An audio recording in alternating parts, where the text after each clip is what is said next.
Notre émission, les minutes du pasteur.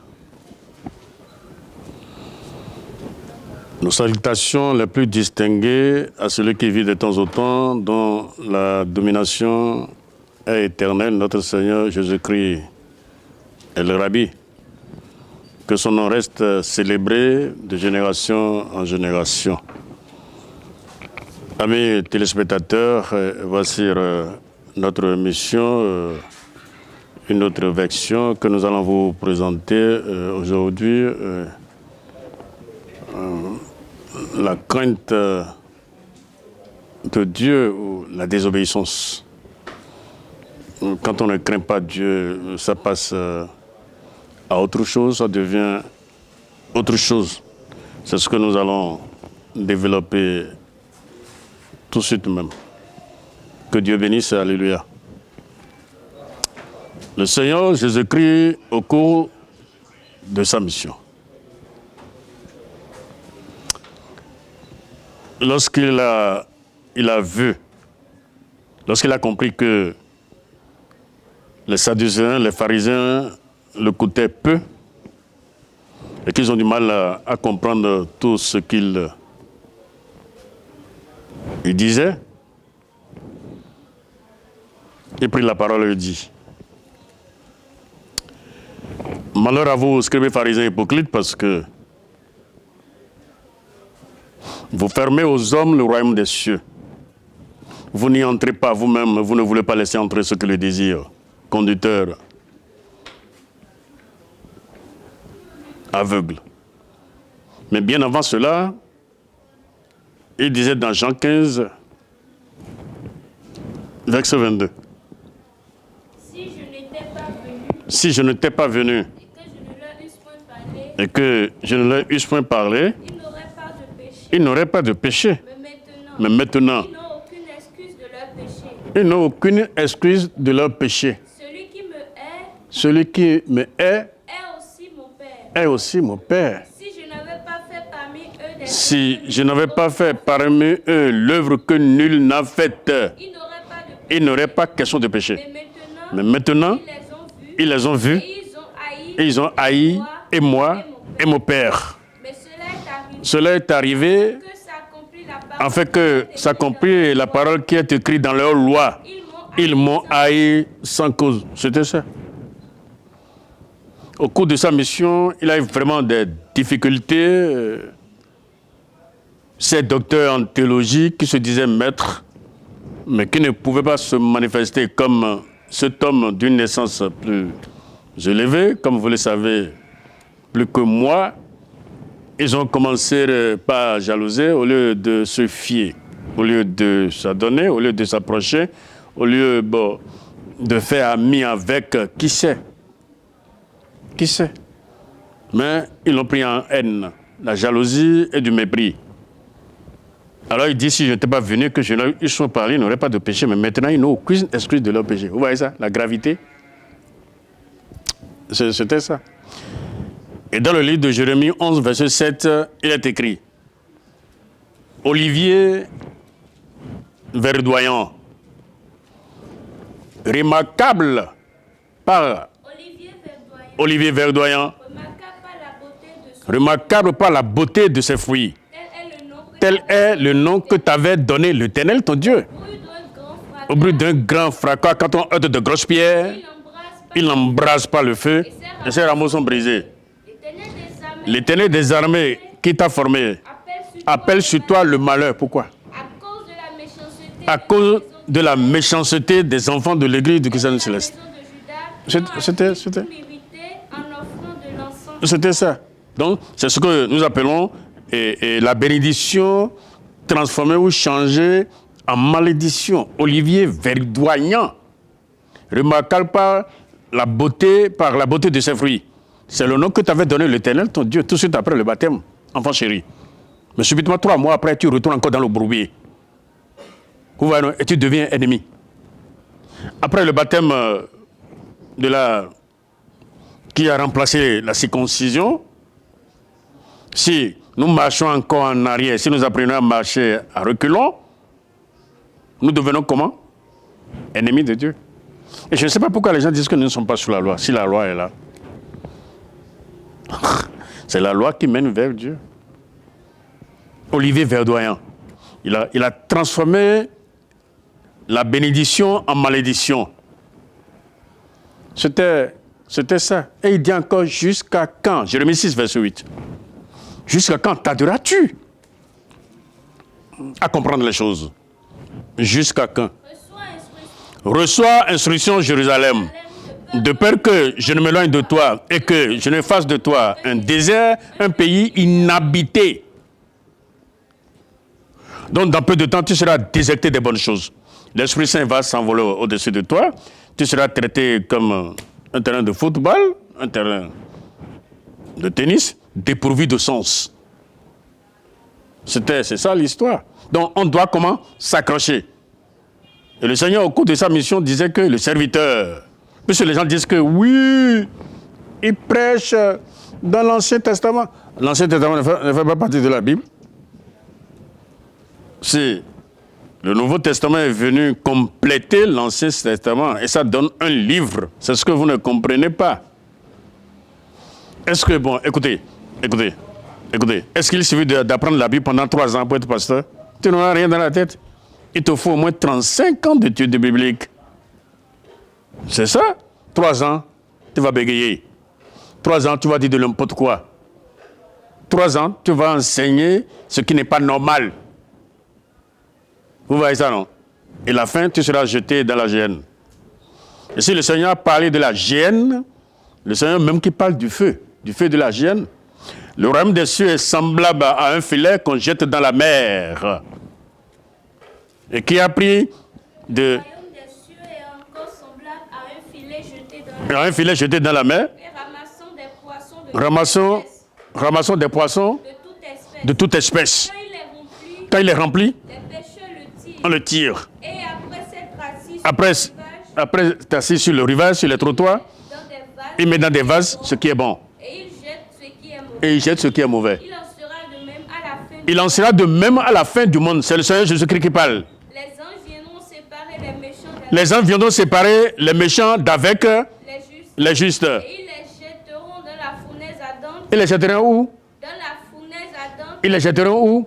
Dans la fournaise ardente. Le Seigneur qui parle de la fournaise ardente. Toi, tu restes là en disant, Jésus, notre avocat, est miséricordieux, et compatissant, et lent la colère.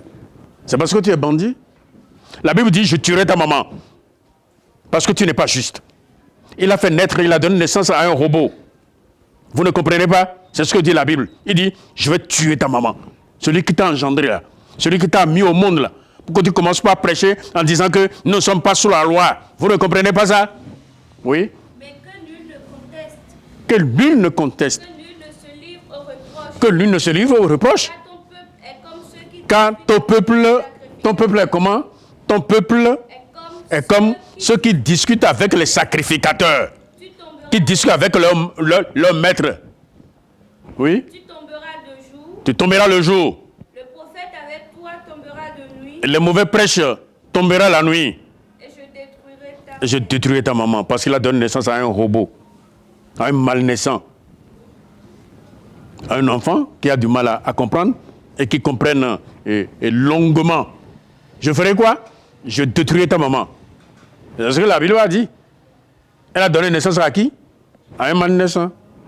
Celui qui n'a presque rien dans la tête, qui on ne comprend pas, et qui se lève seulement après 3 ans de baptême, il commence à prêcher ce qu'il n'a pas appris. Moi, j'ai fait une école spirituelle, tu ne peux pas comprendre quand même. Et j'ai un maître, et c'était ça. Vous ne comprenez pas ça? Donc, il faut se laisser instruire avant de commencer à dire de n'importe quoi. Quand Pierre parlait là dans 2 Pierre 3, 15, 16, 17, là, il parlait de Paul, qui dit s'ils ne sont pas à la loi, et qui monte là-bas et qui dit que... Oui, c'est ce qu'il fait dans toutes les lettres. C'est ce que Paul fait dans toutes ses lettres. Où il parle de ces choses. Dans lesquelles il y a des points difficiles. Dans lesquelles il y a des choses difficiles à comprendre. Dont les personnes ignorantes et mal affermies tordent le sens. comme celui des autres comme celui des autres écritures, pour leur propre ruine. C'est qui a dit ça? C'est Pierre qui parle de Paul, que vous disiez que Paul a dit, Paul a dit, Paul a dit. Alors, il faut suivre qui? Mes frères, là, vous allez suivre qui? Surtout, bon, mes frères évangéliques, là, vous allez suivre qui? Paul ou Jésus? Non? Non? Choisissez vous-même. Vous allez suivre Paul? Jésus? Alors, c'est Jésus qu'il faut suivre, et non Paul. Paul qui n'a même pas connu Jésus. Il l'a connu? Où? Ces prêches-là, ces mauvais prêches-là, qui ne sont pas sous la loi, là, conduisent la barque dans le dérapage. Vous voulez détruire l'église de Dieu. Ils ne sont pas sous la loi. La loi vous fait quoi? La loi est meurtrière, la loi est méchante, la loi est ceci, ça, je dis ça. Du charabia. On dit ça. Le Seigneur disait qu'il n'est pas venu pour détruire, mais pour accomplir. Et d'autre part, il dit, je ne suis pas venu amener la paix, mais l'épée. Le verset 34 du chapitre 10. Ne croyez pas que je sois venu apporter la paix, mais l'épée. Mais l'épée. Mais on fait quoi avec l'épée? Dans le livre du prophète Isaïe, chapitre 1, à partir du verset 19, il parle de quoi? Si vous avez de la bonne volonté et si vous êtes docile, vous mangerez les meilleures productions de l'église du Christ céleste. Mais si vous résistez et si vous êtes rebelle, on vous coupe. On te coupe. On vous coupe. Et c'est moi qui ai écrit ça. Il prêche devant les fidèles que Dieu tue. Est-ce qu'il faut faire face aux fidèles pour dire que Dieu tue? Ouais, ça, c'est des bâtards, c'est pas propre. Il vient d'où? Mais son père, c'est qui? Sa maman est où? Il est qui? Il est de quelle famille? Il n'est pas des nôtres. Non. S'il était des nôtres, il allait comprendre tout de suite. Mais celui-là ne fait pas partie de nous. 1 Jean, chapitre 2, verset 19, oui. Ils sont sortis du milieu de nous. Ils ne sont pas des nôtres. Car s'ils eussent été des nôtres, ils seraient demeurés avec nous, avec le même langage. Cela est arrivé afin qu'il fût manifesté que tous ne sont pas des nôtres.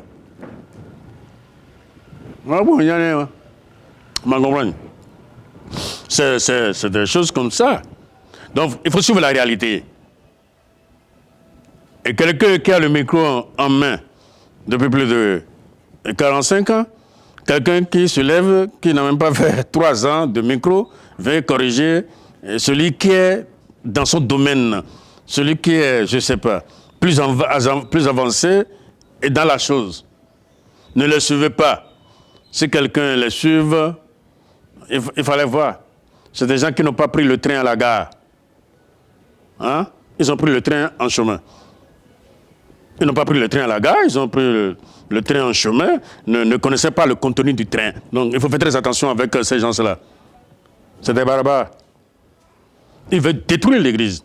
Si vous dites que nous ne sommes pas sous la loi, les gens sont libres de commettre l'adultère. Les gens sont libres de sortir la nuit avec, je ne sais pas, leur épée, hein, pour aller dérober, et ainsi de suite. Les gens sont libres pour aller embrasser la terre devant les veaux d'or, alors que ce ne sont pas les vautours qui ont créé les cieux et la terre. Non!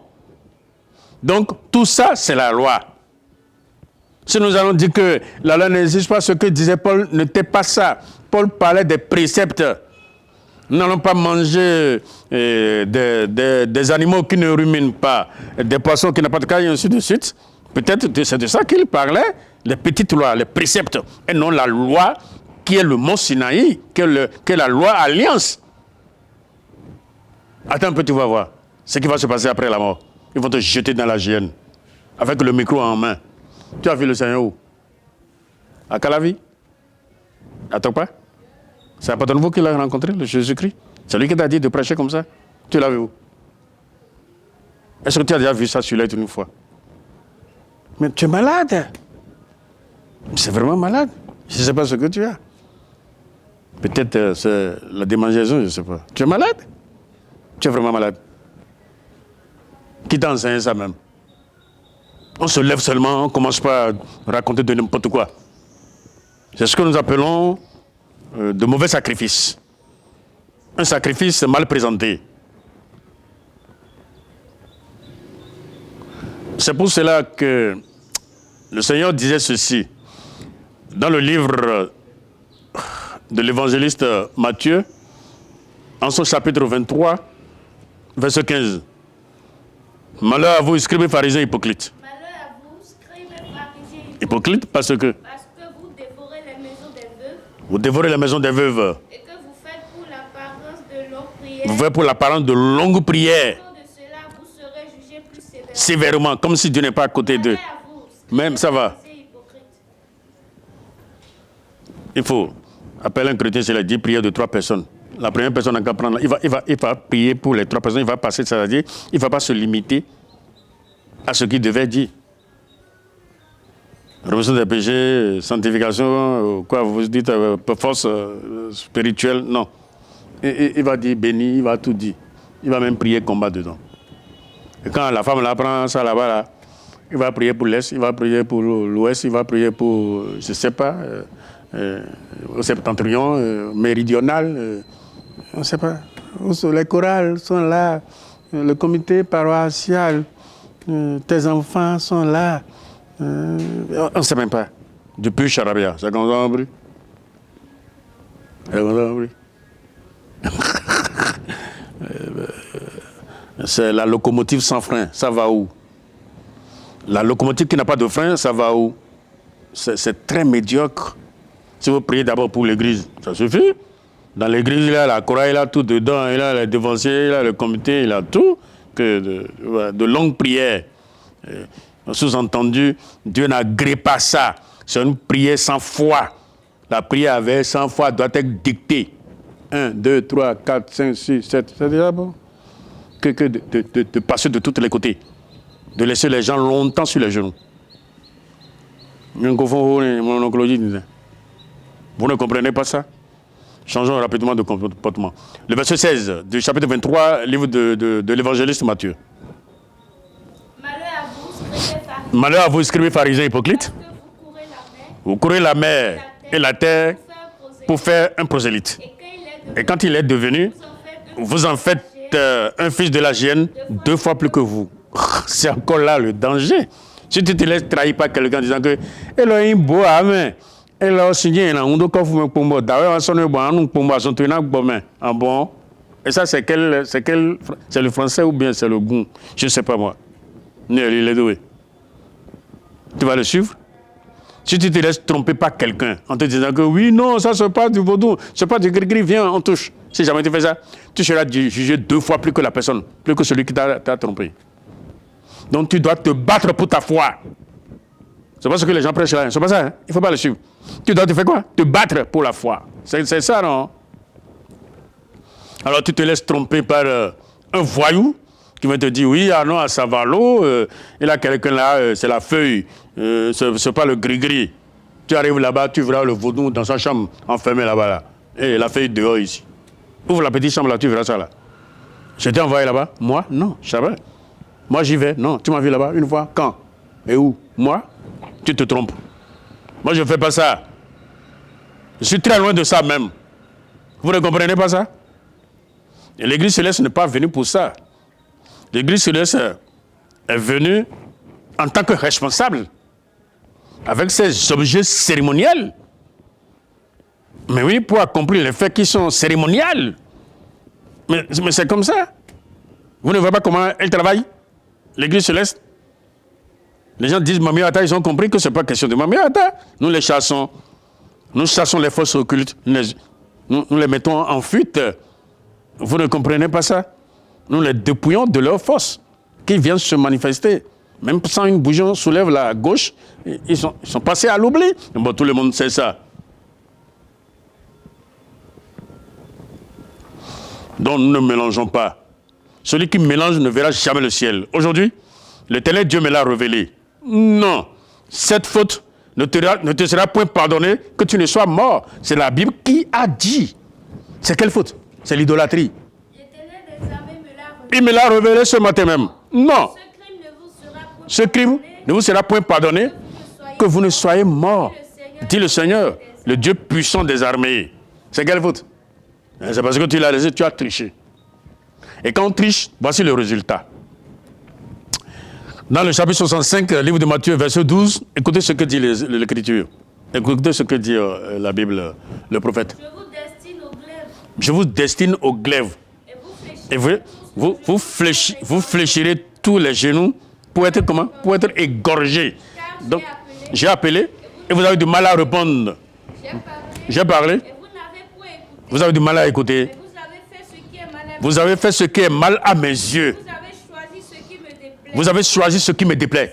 C'est pourquoi. C'est pourquoi. Ainsi parle le Seigneur. Ainsi parle le Seigneur. Voici, mes serviteurs mangeront. Mes serviteurs mangeront Et vous aurez faim. et vous aurez faim. Voici. Mes serviteurs boiront. Ils boiront. Et Vous aurez soif.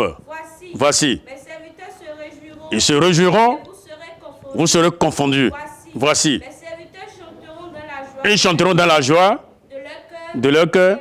Vous Vous crierez dans la Vous douleur. crierez à la détresse. Et vous vous lamenterez. Vous vous lamenterez. Esprit. Vous laisserez votre nom en imprécation à mes élus. Là, c'est dangereux. Le Seigneur. Vous ferez quoi? Vous ferez quoi? Vous laisserez vos noms en imprécation à mes élus. Le Seigneur, l'Éternel, vous fera mourir. C'est moi qui ai écrit ça. Et pourquoi vous dites qu'il fait face à l'église? Il dit les gens vont mourir. Il prêche la mort à l'église. C'est moi qui ai écrit ça. L'Éternel fera quoi? Le Seigneur, l'Éternel, vous fera mourir. C'est Constant qui a écrit ça. C'est le pasteur Constant qui a écrit ça. Il y a qui la Bible, non? C'est une maladie, non? C'est des gens qui ont du mal à comprendre et qui comprennent longuement, qui prennent tout le temps à comprendre. Moi, je ne suis pas là. Je ne suis pas là. Non, pas moi. C'est moi qui ai écrit ça, non? Le Seigneur, l'Éternel, vous fera mourir. Dans le verset 22, 23, 24 du chapitre, ça ne vient pas, du chapitre, oui, bien sûr, du chapitre 32, livre de Deutéronome, oui. Allez-y. Deutéronome, chapitre 32. Car le feu de ma colère s'est allumé. Le feu de ma colère s'est allumé. Et il brûlera jusqu'au fond du séjour. Il brûlera jusqu'au fond, jusqu'au fin fond du séjour des morts. Il dévorera la terre et ses produits. Bien sûr. Il embrasera les fondements des montagnes. Mhm. J'accumulerai sur eux les maux. J'accumulerai sur eux des maux. J'épuiserai mes traits contre eux. Je puiserai mes traits contre eux. Ils seront desséchés par la faim, Ils seront desséchés par la faim, consumés par la fièvre, consumés par la fièvre. par des maladies violentes. Quoi? Et par des maladies violentes. J'enverrai parmi eux la dent des bêtes féroces et le venin des serpents. Non, c'est moi qui ai écrit ça. Moi, je suis un missionnaire. Je ne suis pas comme ceux qui écrivent n'importe comment. Là. Je suis assisté, et c'est ce qu'on me communique que j'annonce. Je ne sais pas pourquoi vous avez du mal à comprendre et que vous m'attaquez. Cela est arrivé pour accomplir ce qui est écrit dans leur livre, a dit le Seigneur. Ils m'ont fait quoi? Ils m'ont accusé sans cause. C'est ce qu'il a dit dans les Écritures. Des accusations sur accusations. Est-ce que lui-même peut respecter la loi? Lui-même connaît la loi. Et il est qui? C'est comme ça en brèche. Ça, les gens qui sont destinés à l'abattoir, ils sont nés pour être conduits à l'abattoir. Vous savez ce que c'est? Nés pour être conduits à l'abattoir?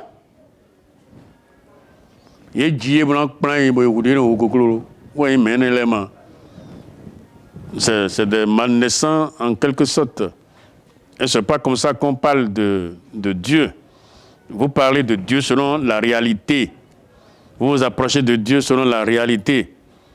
Et vous dites ce qui est écrit dans la Bible sans de tout. Tu ne peux ni ajouter. C'est ce que la Bible a dit. Et rien enlever. Mais vous allez rester dans les normes pour être juste avec votre micro. Que de commencer par dire que la loi est meurtrière. La loi est sauvage. La loi est ceci. C'est pas comme ça on parle. Et pourquoi on dit que dans le livre du prophète Isaïe, chapitre 10, verset 15, écoutez ce que dit cette... La hache se glorifie-t-elle envers celui qui s'en sert, ou la scie était arrogante envers celui qui la manie, comme si la vache faisait mouvoir celui qui la lève. Comme si le bâton soulevait celui qui n'est pas bâton. Vous voyez ça, non? C'est pourquoi? Le Seigneur des armées enverra le dépérissement parmi ces robustes guerriers. Oui, bien sûr, le dépérissement parmi ces robustes guerriers. Et sous sa magnificence, Ouais. éclatera un embrasement comme l'embrasement d'un feu. Merci, c'est comme ça. La hache se glorifie-t-elle envers celui qui s'en sert? Ou l'acier est-elle arrogante envers celui qui la manie? Ou le bâton peut soulever ce qui n'est pas bâton? Vous voyez ça, hein? C'est dingue. C'est du pur charabia. C'est ce qui se passe avec les mauvais micros. Les mauvais micros. Hein? Vous voyez, les mauvais micros. Ceux qui prêchent, ceux qui ne comprennent même pas. Parce qu'ils n'ont pas demandé. Parce que c'est le ciel qui donne. Personne ne peut rien avoir si ce n'est pas le ciel. Vous ne pouvez rien avoir. Jean 3, verset 27. Vous voyez, c'est ce que Jean a dit quand on parlait du Seigneur Jésus à côté de lui. Celui qui est dans la chambre de l'épouse, Jean répondit. Un homme ne peut recevoir que ce qui lui a été Un homme ne peut recevoir que ce qui lui a été donné du ciel. Et lorsque vous ne l'avez pas demandé, Matthieu 7, 7, lorsque vous ne l'avez demandé, l'intelligence, ça se demande. Mais bien sûr, tu fais ta demande. La connaissance, il faut faire ta demande. Vous ne comprenez pas ça? Vous ne comprenez pas? On demande. Demandez. Matthieu 7, 7.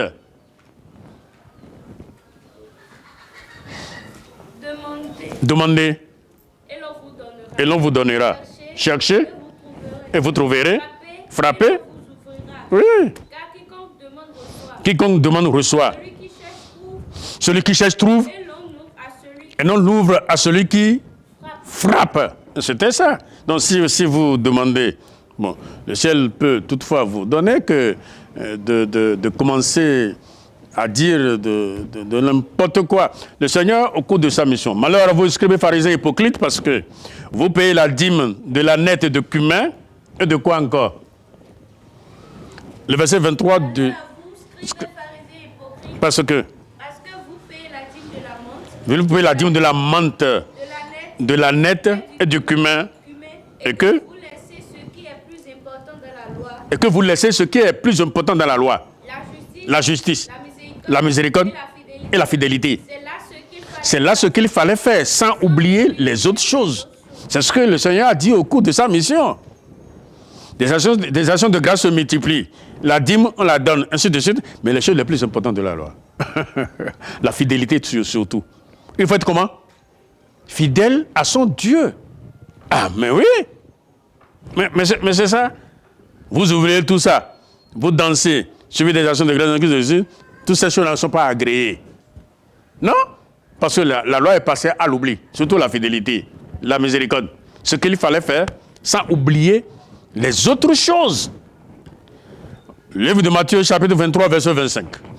Malheur à vous, scribes, pharisiens, hypocrites. Malheur à vous, scribes, pharisiens, hypocrites, parce que vous nettoyez le dehors de la coupe. Vous nettoyez le dehors de la coupe et du plat. Et que dedans, qu'ils sont pleins des ossements desséchés.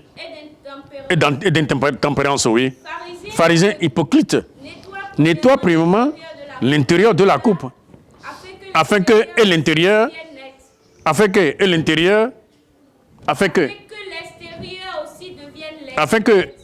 aussi devienne net. C'est ce que la Bible a dit.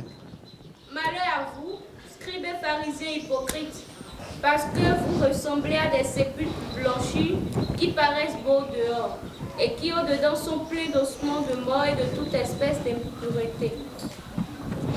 Malheur à vous, scribes, pharisiens, hypocrites, parce que vous ressemblez à des sépulcres, des tombes blanchies qui paraissent beaux dehors, mais au-dedans est plein de choses criminelles et des ossements desséchés. Vous voyez ça?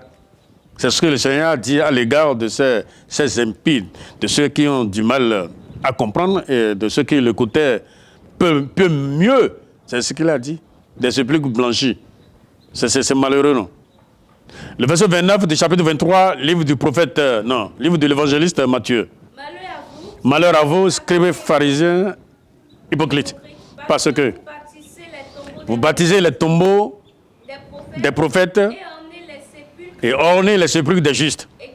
Et que vous dites, si nous avons vécu au temps de nos pères, nous ne serions pas joints à eux pour répandre le sang des prophètes. Vous témoignez contre vous-même que vous êtes les enfants de ceux qui ont tué les prophètes. Comblez donc la mesure. Serpent, race de vipères, comment échapperez-vous au châtiment de la géhenne? C'est pourquoi, voici, je vous envoie des prophètes, des sages et des scribes. Vous tuerez, crucifierez les uns, et vous battrez les autres dans vos synagogues, et vous les persécuterez de ville en ville, afin que retombe sur vous le sang innocent répandu par terre. Depuis le sang d'Abel le juste, et jusqu'au sang de Zacharie fils de Barachi, que vous avez tué entre le temple et l'autel. Tout cela retombera sur cette génération. Tout cela retombera sur cette génération. Jérusalem, Jérusalem, qui tue les prophètes et qui lapide. Jérusalem, qui tue les prophètes et qui lapide ceux qui te sont envoyés. Merci. Non, c'est comme ça. Serpent, race de vipères, comment échapperez-vous au châtiment de la géhenne? C'est ce que dit la Bible. Quand tu prêches, ils sont là, avec leur vaudou dans la poche. Ils te jettent des choses de n'importe quoi là. Comment, je ne sais pas comment appeler. Ils ont des chimies dans la poche pour empêcher l'homme de Dieu de prêcher. Ils veulent des choses par terre, nous passons dedans. Alors que Dieu est au-dessus de tout ça. Nous sommes toujours en santé, pleinement en santé. Serpent, race de vipères. Comment échapperez-vous au châtiment de la géhenne? C'est ce que la Bible a dit. Jérusalem, Jérusalem, qui tue les prophètes et qui lapide ceux qui te sont envoyés. Combien de fois ai-je voulu rassembler tes enfants comme une poule sous ses ailes, rassemble ses petits, et vous ne l'avez pas voulu. Votre maison vous sera laissée déserte, et vous ne me verrez plus désormais, jusqu'à ce que vous disiez, béni soit celui qui vient au nom de l'Éternel. Quand quelqu'un prêche bien, ou il a de belles visions, ou bien son rêve est juste, on cherche toujours à le lapider, à le tuer. C'est toujours lui, c'est toujours lui. Et on parle mal de lui. Des mauvaises langues, des mauvaises odeurs. Des gens qui sont nés, leur sommeil est tranchant comme un couteau à double tranchant. C'est ce que la Bible a dit. Quand ils s'endorment, il va falloir qu'ils tuent quelqu'un. Leur étude, l'étude des méchants, au jour le jour, c'est de tuer, c'est de faire du mal. Ils conçoivent le mal, ils enfantent le néant. La Bible dit, c'est des chiens voraces qui ont du mal à aboyer. Beaucoup. C'est ça le vorace, le chien vorace. Le chien vorace, vous connaissez bien le chien vorace, il a du mal à aboyer. Et ce chien-là n'aboie pas. C'est ce que dit la Bible. Que c'est des chiens voraces, incapables d'aboyer. Il va falloir que nous changions de comportement. C'est ça la vraie vie. C'était ça. Adultère, non. Vol, non. La médisance, non. La calomnie, non. Des clameurs, non. Non, a dit la Bible. Il faut être serein et avoir la crainte de Dieu. C'est ça notre histoire. Et si quelqu'un ne le craint pas, il verra l'autre chose. Et si quelqu'un vous dit que nous ne sommes pas sous la loi, il ne faut pas l'écouter. Vous faites très attention. Que l'Éternel Dieu soit avec nous.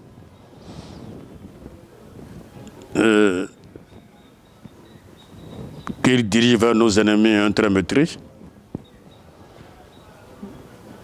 Et que nous rehausse, particulièrement dans l'église du Christ céleste, afin que les forces occultes, les mauvais esprits chassés là, ne reviennent pas nous embêter. Ne nous prennent pas en possession pour déranger l'église. Soyez bénis dans toutes les maisons et que l'église céleste soit heureuse. Pourquoi pas tout le reste des chrétiens du monde. Alléluia. Merci.